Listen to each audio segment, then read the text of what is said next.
Welcome back to Senior Savvy Cannabis. I'm Katherine Goldberg.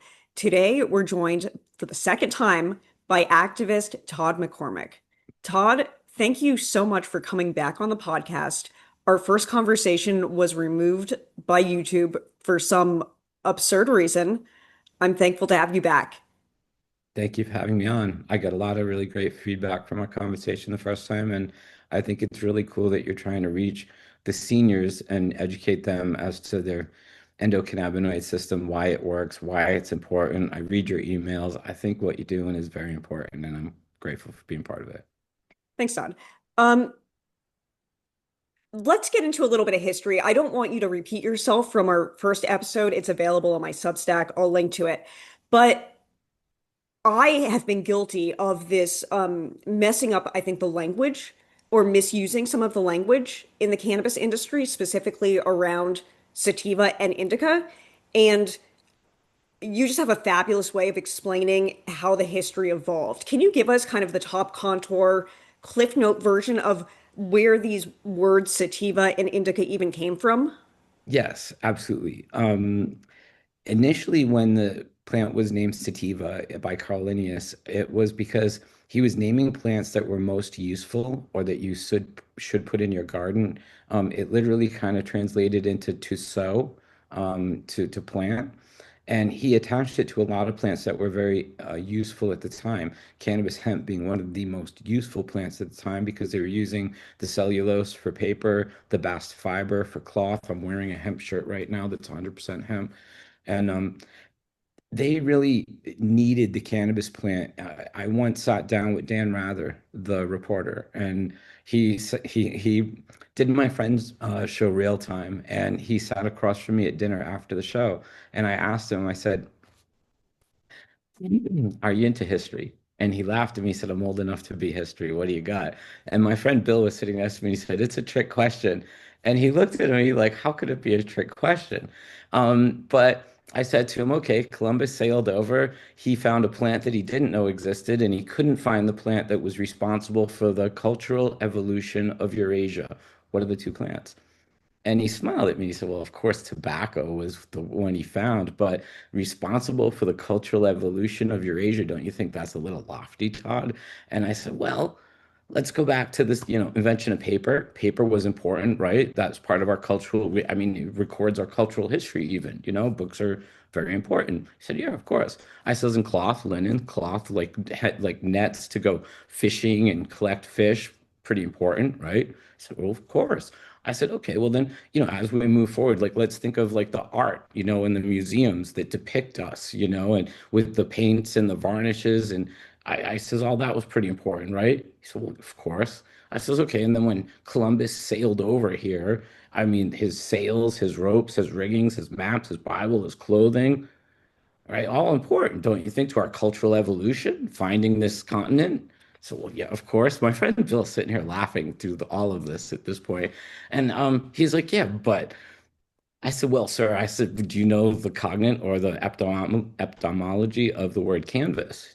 He looks at me, he goes, "No, but I suspect you're going to tell me." I said, "Yeah, it's cannabis." Because all the things I just mentioned, the invention of paper, the first fishing nets, I said the heaviest tents, the best ropes, rigging, sails, that was all cannabis hemp. Literally, the paints and the varnishes that are depicting our cultural evolution are mostly hemp-based oils with pigments because we didn't have synthetic polymers and synthetics back then. We used hemp seed oil. In fact, I said the hemp seed oil was also used to seal the ships. I said, "Do you know what oakum is?" And he just smiled at me. He said, "No." I said, "Well, it's a matting of hemp fibers with tar that they would place in between the boards because they needed to keep the water out, and then they would seal it with a hemp seed oil coat, like a varnish that would harden. And that was how they built the boats." And he was just sitting there astonished. He goes, "Why do you think we don't know any of this?" And Mm. I said, "Unfortunately, because guys like you are too busy reporting on Justin Bieber and Britney Spears." And he said, "Ooh." And my friend was still laughing, but the problem is this is what sativa truly was. This is all the things I just mentioned was most useful and why Carl Linnaeus meant that we should have it in our garden.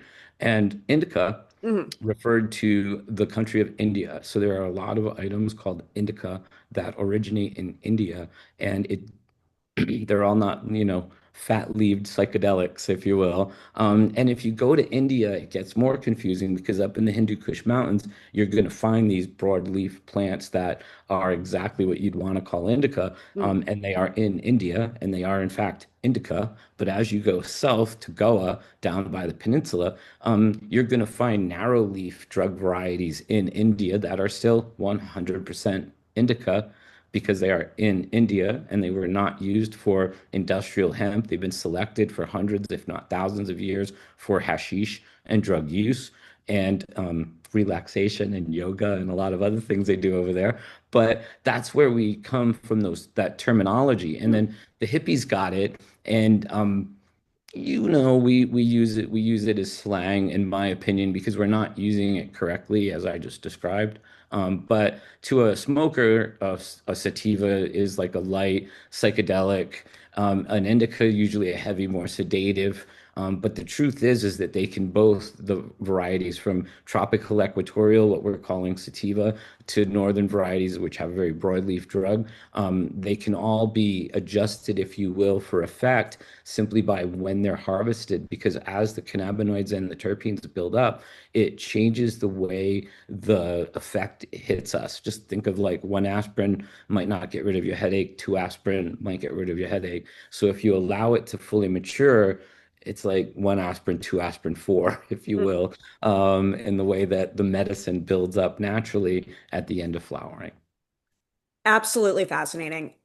Uh, Before we get into modern cannabis and how we can show up better as consumers, um, I want to understand your philosophy on the primary colors of cannabis. I thought this analogy was just so accessible for everyone to understand. Um, can you break that down, Absolutely. And I'd like to add one short little thought please? to what we were just saying, because when people are trying to understand cannabis and how it affects them, a good friend of mine, David Watson, who founded Hortifarm, which was horticultural pharmacy put together back in the 80s in Amsterdam. He was the gentleman that created Skunk Number One, saved Haze. He's a legend in this industry. He explained to me something that I thought was very good. When you use cannabis, it's like getting in a plane, and the cannabinoids are the engines that bring you up to altitude, and the terpenes are the rudders that direct the entire flight up, down, bring you down. And together, there is a synergy where you get the terpenes modulating the effects of the cannabinoids, and they make them, if you will, more pleasant. And this is also why I think when you're harvesting, Mm. understanding how you're drying and curing and holding on to the flowers so that the terpenes don't evaporate away is really part of the process. And you really don't want to let them dry out at room temperature because it will ruin the experience. And you'll lose the terpenes because they'll, in a way, boil off, or if you will, or evaporate away at room temperature. And I just wanted to point that out too, because that will affect Wow. how the cannabinoids that are left over will make you feel. And if you want, you can test this. You could take a good flower that is nice and just got good body and smells good, and break it in half and smoke half of it. And my dog is back. And then what happens is leave the other half out overnight, Mm. let it dry up. The cannabinoids are all still there, but the terpenes have unfortunately evaporated away. Try to smoke it, try to use it however you like, and you'll see that it just doesn't have the same effect that it did just the day before you let the terpenes kind of leave the building. Um, the primary colors of cannabis came to me much because of my friend David Watson again. So David Watson and his wife Diana have the most beautiful love story in cannabis, in my humble opinion. They met in 1969, took the hippie trail in 1970, went across from literally London through Morocco, up through Germany, across all the way to India, through Afghanistan, the Hindu Kush Mountains, and ended up living down in Goa, collecting seeds the whole time. And when they came home, they started Sacred Seeds, which was the first modern cannabis seed company, if you will, in the world. And When he moved to Amsterdam in 1984, he brought with him Skunk Number One, Original Haze, California Orange, Early Girl, Early Pearl, Indie Sat, Hindu Kush that he himself collected in the Hindu Kush Mountains, Afghani Number One, Durban Poison. And when I realized this, and then on top of that, there was the Northern Lights hybrids that went over at the same time. These became much like the primary three colors that turn into all the secondary and tertiary colors, and also like the 12 notes in music and Mm, how, in Western music, everything from rap music to rock and roll to country to folk, it's the same 12 notes, just remixed. And a lot of our modern varieties now all come from these primary colors of cannabis, the haze, the skunk, the northern lights. And for me at least, realizing that and living in Amsterdam and experiencing the modernization of a lot of these varieties that have been selected for, unfortunately, speed, how fast it'll flower, and yield, how big the buds will be, rather than quality, has bottlenecked the whole industry because mm. most producers these days produce plants that flower in less than 9 weeks for most of the part, but definitely less than 10 weeks. And cannabis has a range of, I have seeds on my website that will flower anywhere between 6, 7 weeks or early quickly to finish flowering in 6 or 7 weeks to finish flowering in 16 weeks. And if I were to give you a box of Crayola crayons that had 16 crayons and you were to only play with the first 10, you would be missing 11, 12, 13, 14, 15, 16, and a lot of color from your art. And unfortunately, we're missing a lot of that today in the modern industry because profits rule and people are trying to crop out quickly, and 35 plus years of breeding, if not 40 years now, time's flying, have really moved it away from quality and tropical equatorial varieties, to heavy, more sedative, quickly flowering varieties. Bless you. Thank That's you. how we got there. Okay. It is. It's So in how, the 60s, when the yeah. hippies start, well, not just the hippies, but when cannabis started coming over in the late 50s and early 60s into America, it was mostly tropical. Think Thai, Cambodian, Laos, Colombian, Michoacan, Mexican, Acapulco Gold, Mexican, Jamaican, places from near the equator where it grows all the time. And then when the hippies took the hippie trail, they started to bring back seeds from Afghanistan, Mm. which changed the face of modern cannabis because they introduced these quicker flowering times and wider leaves into the equation. And Skunk One, for instance, is a combination of Afghanistan Mm. crossed with Colombian gold, and then that was skunk, and then that got crossed with Acapulco gold, and that became Skunk One.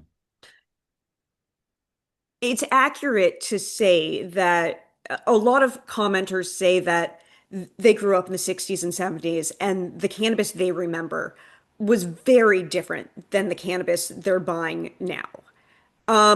In terms of the lightness, the somewhat psychedelic qualities, besides just breeding changes, it seems like a lot of chemicals are being used to grow cannabis plants that obviously aren't used when they're grown outside in nature on their own.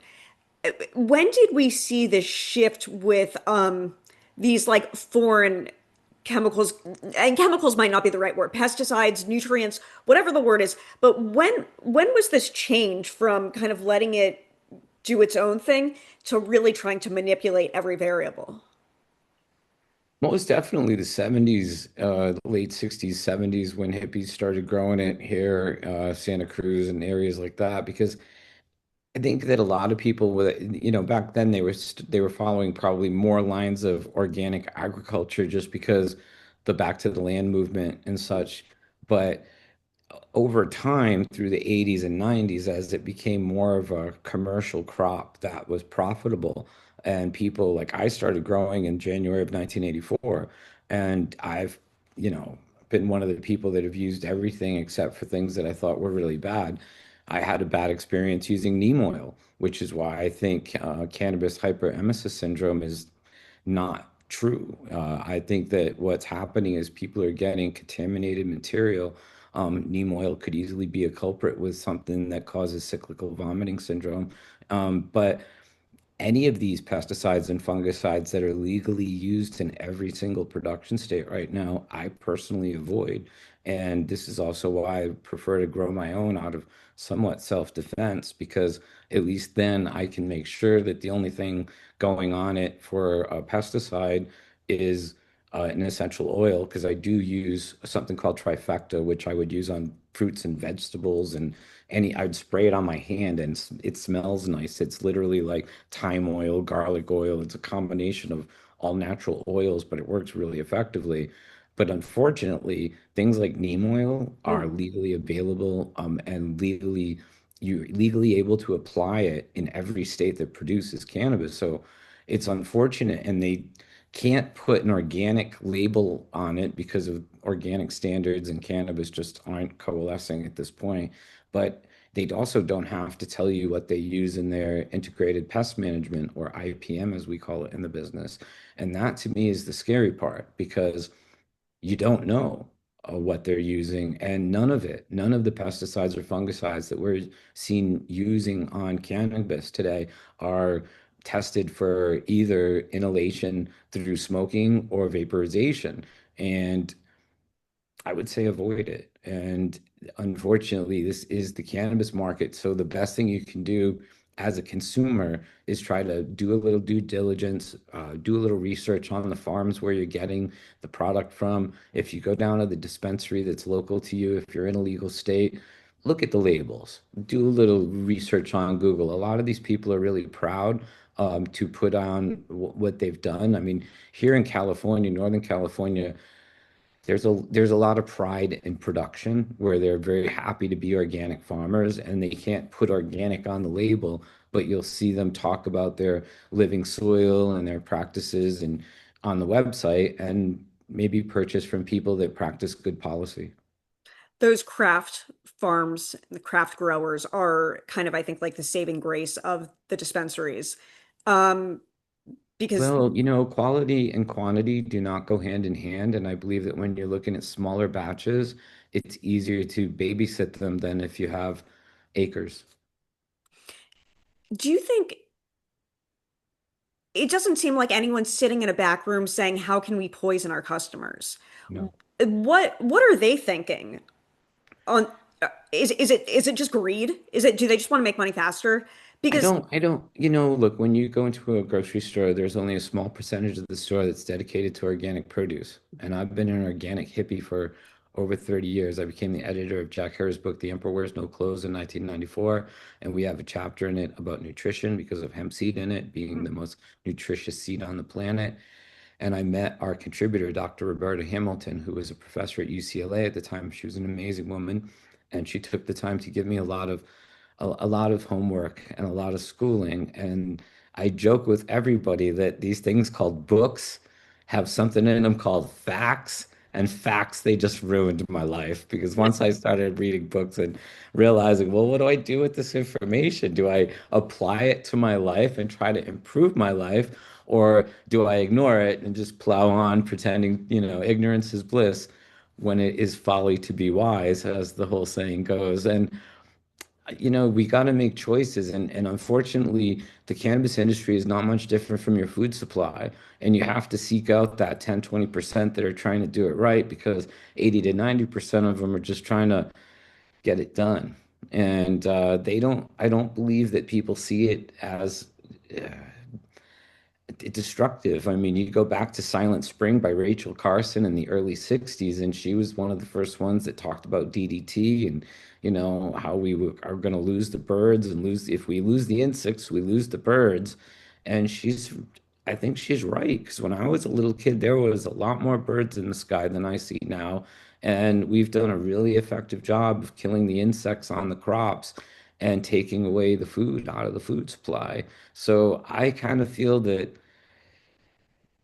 I'm grateful to have met her, and I'm grateful to have gone organic for the most part decades ago. And I recommend it for more people, but it's hard to avoid, especially if you eat out at restaurants or you shop at regular supermarkets.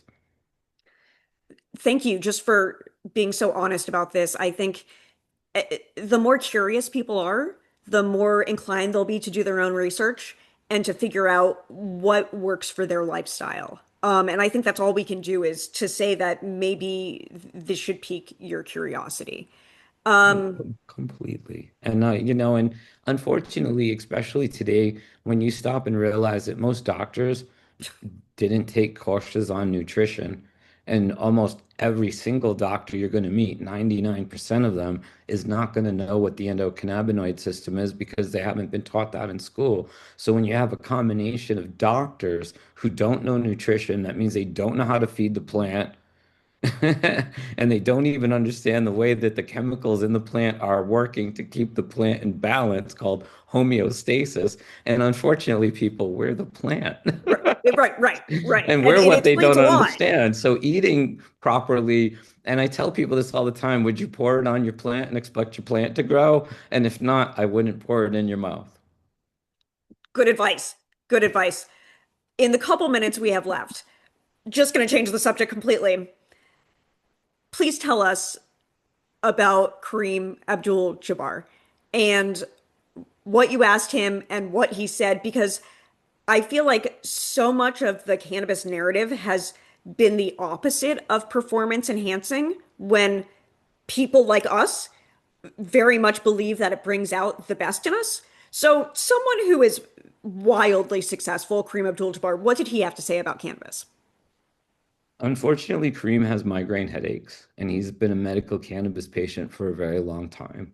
And he begot his medical cannabis card back in the 90s through Jack Herer and a doctor that had the courage to write medical recommendations shortly after Proposition 215 passed.